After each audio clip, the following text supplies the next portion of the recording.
네, 일요일에 만나는 황양수의 톡톡톡. 오늘도 변희재 대표 모시고요. 원래 총선까지 이 총선 특집을 좀 하려 했는데 지금 개성공단 사태나 돌아가는 사태가 너무 위중해서 개성공단 사태 이야기 좀 하겠습니다. 예, 변 대표 오늘 반갑습니다. 예, 안녕하십니까. 예. 자, 개성공단에 지금 정부가 연휴 마지막 날 아마 남아있는 우리 한국 근로자가 184명밖에 안 되니까 이 틈에 이제 이 문을 닫아야 되겠다 이렇게 결정을 한 것 같아요. 북한이 7일날 쐈지 않습니까? 5일날은 시진핑이 박 대통령하고 통화했는데 지금 와서 생각해보면 시진핑이 북한이 쏠 줄 알고 그냥 체면 치레하려고 전화 안 하다가 한번 한 것 같아요. 사실 뭐 시진핑 쪽에서는 대한민국에 대해서 할 말이 없거든요. 뭐 해달라는 건 다 해주지 않았습니까? 박 대통령이 그 욕 얻어먹고 갖고 미국 쪽에 의심사면서까지도 할 거 다 했는데 뭐 뒤통수 제대로 때려버리지 않았습니까? 그러니까 이제 할 말이 없으니까 이제 전화 하나 툭 해가지고 지금 체면 차리고 뭐 시진핑도 좀 어정쩡한 상태인데 우리가 이게 지금 총선을 다루는 특집 코너인데 저는 이게 총선 전국을 결정하는 소재인 것 같아요. 굉장히 가장 중요한 소재가 될 거라고 그리고 봅니다. 이 김정은도 글쎄 뭐 여러 가지 국제 관계를 다 계산했겠지만 뭐 김정은이 뭐 미치광이처럼 날뛰는 거 아닙니다. 이거 그쪽도 생존이 걸린 문제거든요. 김정은 쪽도. 그래서 아주 철저히 계산해서 남한의 총선 전국을 흔들기 위해서 타이밍도 좀 고려됐다고 보고 있습니다. 북한 돈으로 한 3조 정도가 핵과 미사일 개발에 투입됐다는데요. 남아있는 자원을 거의 탈탈 틀어가지고 이제 여기 핵 미사일에 한 방 넣어서 이걸로 승부를 한번 벌여보겠다 이건데 그 30대 초반의 김정은이는 아버지나 할아버지보다 파이팅이 더 좋은 것 같아요. 자, 그래서 북한은 지금 이 판을 단기간으로 끌고 가는 게 아니라 제가 볼 때는 중장기적으로 끌고 가면서 아주 지리지리하게 말려 죽이려고 작정을 한 것 같은데 어떻게 보십니까? 저는 뭐 제 개인적으로 볼 때 이 김정은의 승부수가 지금 먹혀 들어가고 있다고 보는 입장이거든요. 그러니까 일단 미중 자체가 예전만큼 특히 미국 이 남의 나라 문제 잘 안 끼어든다. 그리고 지금 미국 대선에서 뭐 황 소장도 여러 번 강조했지만은 샌더스와 트럼프 현상이라는 게 좌우 약간 방향만 다를 뿐이지 쉽게 얘기하면은 더 이상 다른 나라에다가 돈 쓰면서 미국이 나가지 않겠다. 이거는 비슷한 입장이거든요. 이런 부분에 대해서.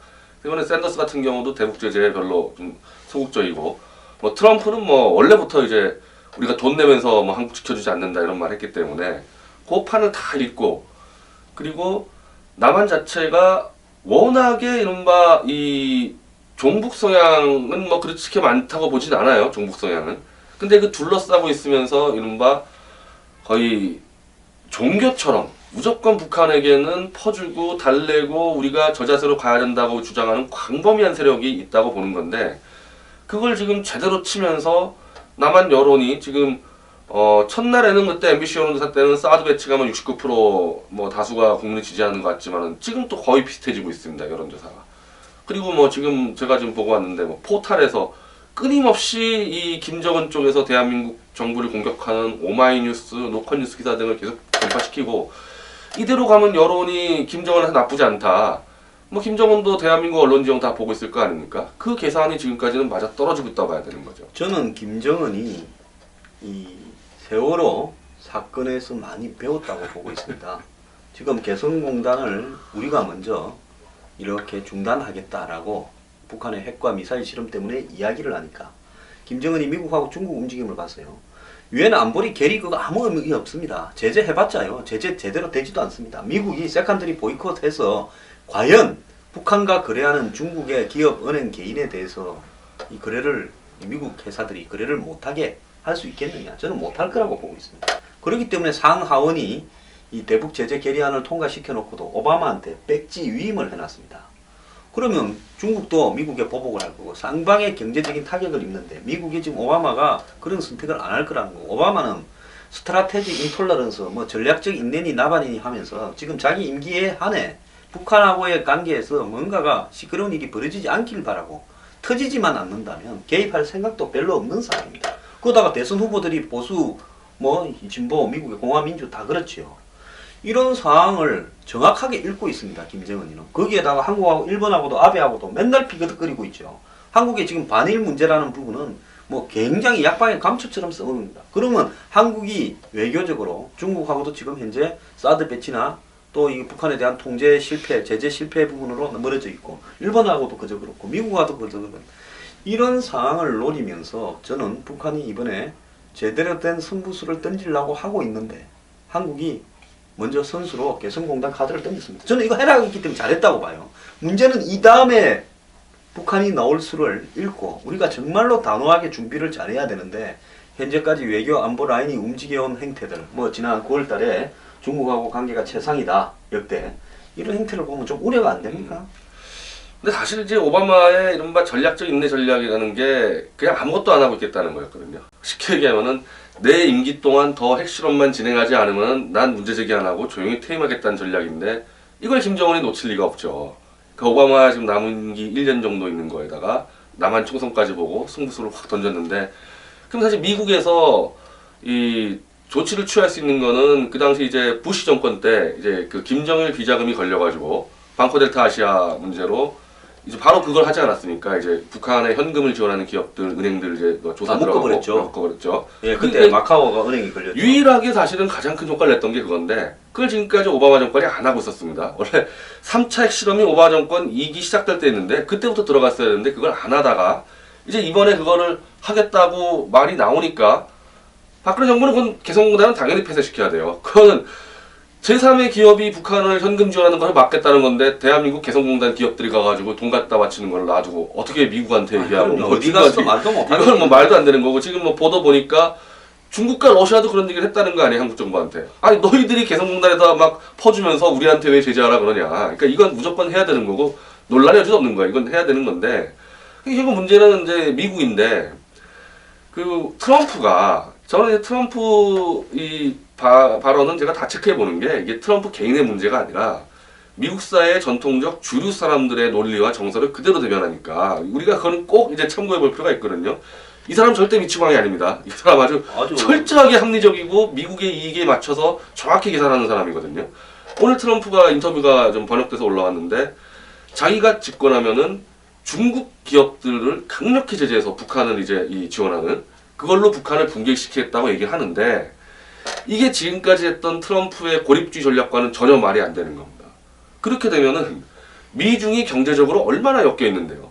중국 기업들, 상위 기업들이 다 나스닥에 이제 상장시키고 중국이 미국에 투자하고 있는데 그걸 미국이 중국 기업들을 이제 막 제재한다. 중국은행과 미국도 경제적으로 타격을 받는데 그러면 지금까지 트럼프가 했던 거 미국 국민들 우리끼리 잘 먹고 잘 살자고 안 맞아 들어가지 않습니까? 그러니까 트럼프도 이 정도인데 오바마 정권이 미국 경제가 타격을 받을 걸 각오하고 중국을 막 그 제재를 들어간다. 글쎄요, 지금까지 해왔던 거 볼 때는 만약에 이건 있죠. 대한민국이 정말 이 미국의 그래도 이 청교도 정신이 아직까지 남아있는 국가 아닙니까?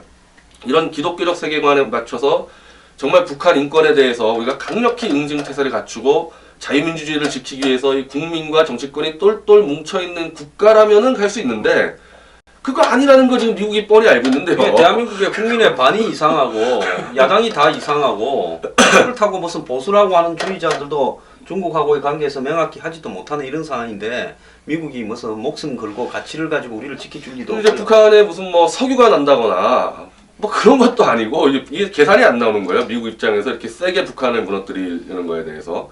오늘 이충근 박사라고 이제 보수 진영의 이 국제정치 최고 전문가인데 이분이 정말 이제 충격적인 얘기를 막 하시도 원래부터 이런 얘기했지만은 미국은 정말 귀찮아지면은 김정은하고 들칠 수 있다. 그냥 김정은하고 너 중국이랑 좀 견제하면 이대로 가자.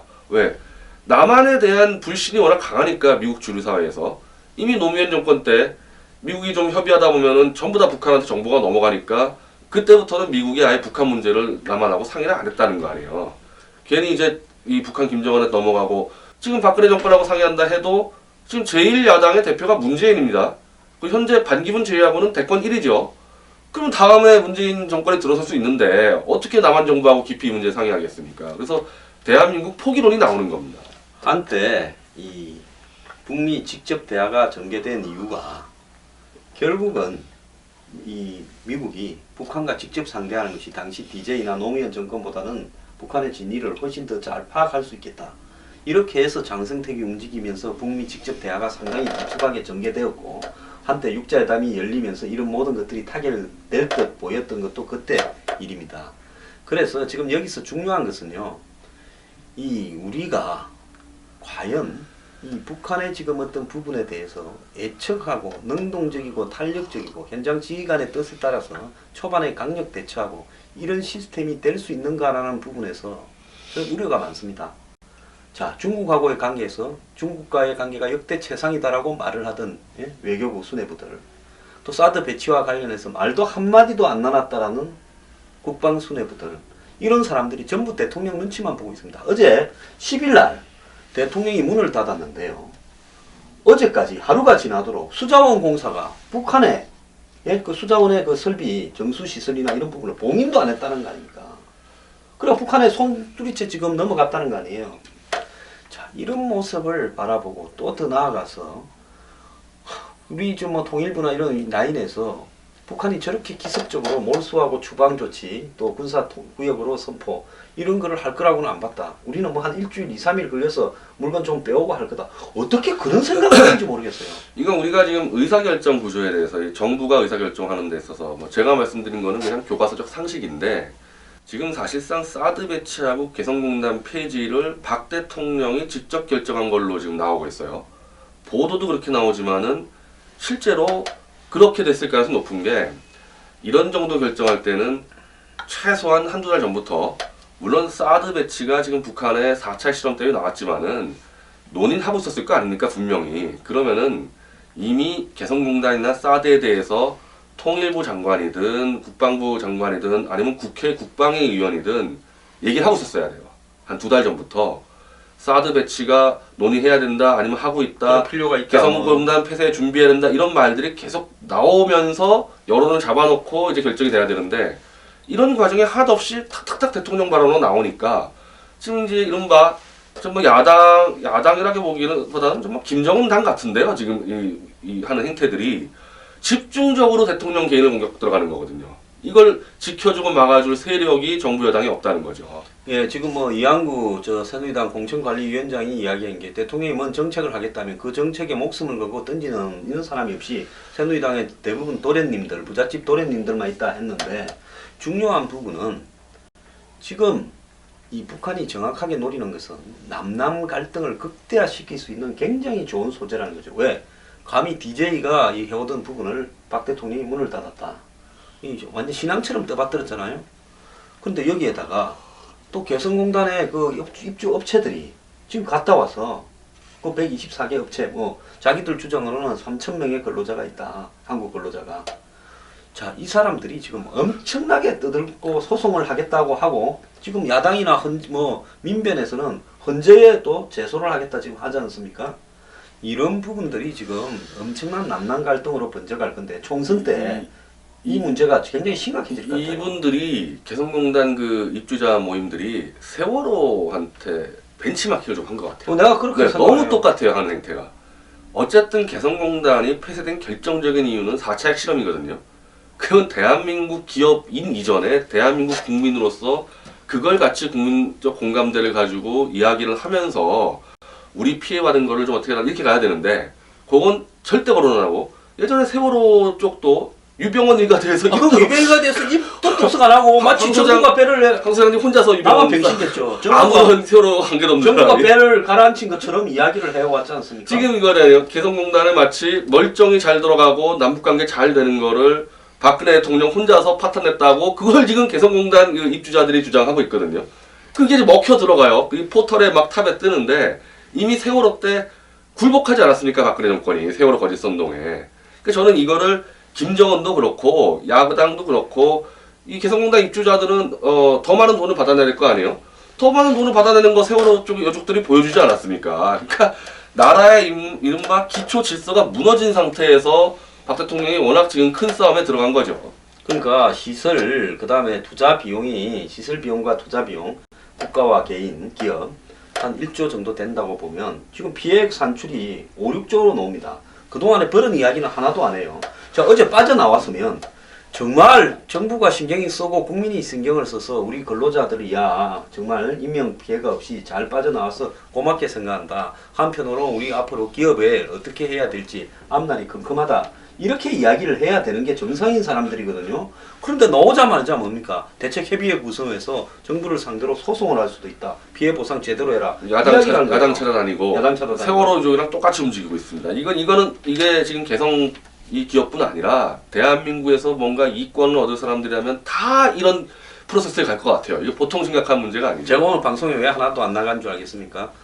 인질이란 발언이니 뭐니 이런 걸 갖다 입에도 올리지 마라. 그러니까 지금 뭐 세월호 아니 지금 똑같이 움직이는 입주 기업들에 대해서 조금 더 불편한 이야기를 하지 마라 이런 분위기가 지금 번지고 있어요. 근데 제가 굉장히 이 문제가 심각하다고 생각하는 게 124개 업체 중에서 70개 업체가 다른데 업체가 하나도 없이 달랑 개성공단에 운영하는 게 전부예요. 한국에 업체가 하나도 없는 사람이 들어간 거예요.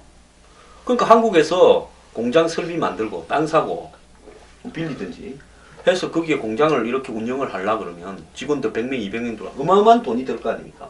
그러니까 아무런 한국에 사업 기반이 없는 사람이 그냥 개성공단에 가가 기계 좀 넣고 북한 근로자 100명, 200명 고용해서 돌리는 사람이 70개라는 거예요. 이번 이렇게 하기 전까지는 이거 알던 사람이 없었을 겁니다. 이 개성공단 입주 선정 때 좀 시비가 있었죠, 이 문제 때문에. 그래서 이 국감에서도 시설 투자비에 대해서 정부가 굉장히 많은 융자를 해줬거든요. 그래서 이것도 한번 국감에서 시비가 있었고 이제 그런 실체들이 좀 드러나는데 이 세월호 때도 그랬지만은 이 개성 입주자들을 조금만 불편하게 하는 발언하면은 다 퇴출시킨다. 이제 그런 말 못하게 하겠다. 이게 지금 똑같이 세월호 때랑 제가 세월호 때 저 광화문에서 한마디 했다가 얼마나 당했습니까? 그러니까 똑같은 행태가 지금 진행되고 있는데요. 과연 새누리당이나 정부 여당은 이 야당과 입주 기업들이 벌일 이런 남남 갈등에 대해서 제대로 대비나 하고 있는지 극히 의심스럽습니다. 감사합니다.